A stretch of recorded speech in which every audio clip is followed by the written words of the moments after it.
বেশ অনেক দিনই হলো ডিম কষা বা ডিমের ঝোল কোনোটাই খাওয়া হয়নি, তাই ভাবলাম আজ একটু না হয় এটা দিয়েই লাঞ্চ সারা যাক। আজ আর অনেক পদ কিছু রান্না করতে ইচ্ছে হচ্ছিল না, তাই ভাবলাম ডিমটাই করি।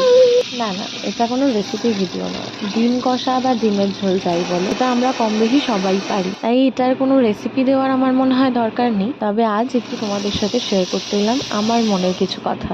বেশ কিছুদিন হলো আমি ভিডিও বানানোর এন্থোটা কোথাও না কোথাও হারিয়ে ফেলছিলাম। তা আমি ভাবলাম এটা ফিরে পাওয়ার জন্য কি করা যেতে পারে। যেহেতু গত সপ্তাহে বেশ কিছুদিন আমি বাপের বাড়িতেই ছিলাম, তো সেই জন্য ওখানে খুব একটা বেশি কাজ বাজ করা বা এগুলো হচ্ছিল না, সেই জন্যেই একটু কলকবজায় মরচে লেগে গেছিল আর কি। তো বাড়িতে ফিরতেই সেটা একেবারে সরে গেল, ফিরে এলাম জীবনের ছন্দে। রান্না করতে করতেই সেই ছন্দটা ফিরে পেলাম।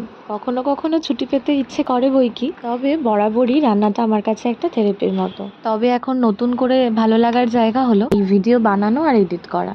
অবশ্যই এই কন্টেন্ট ক্রিয়েশনটা ভালো লাগে বলে ইউটিউব চ্যানেলটার জন্ম। তবে কখনো কখনো কাজের পরে ফল না পেলে একটু মন তো খারাপ হয় স্বভাবতই। আমার কাজের প্রতি ভালোবাসা আর নিষ্ঠা দিয়ে চেষ্টা করবো এটা বজায় রাখার। তবে তোমাদের ভালোবাসা এবং সাপোর্ট কিন্তু অবশ্যই কাম্য।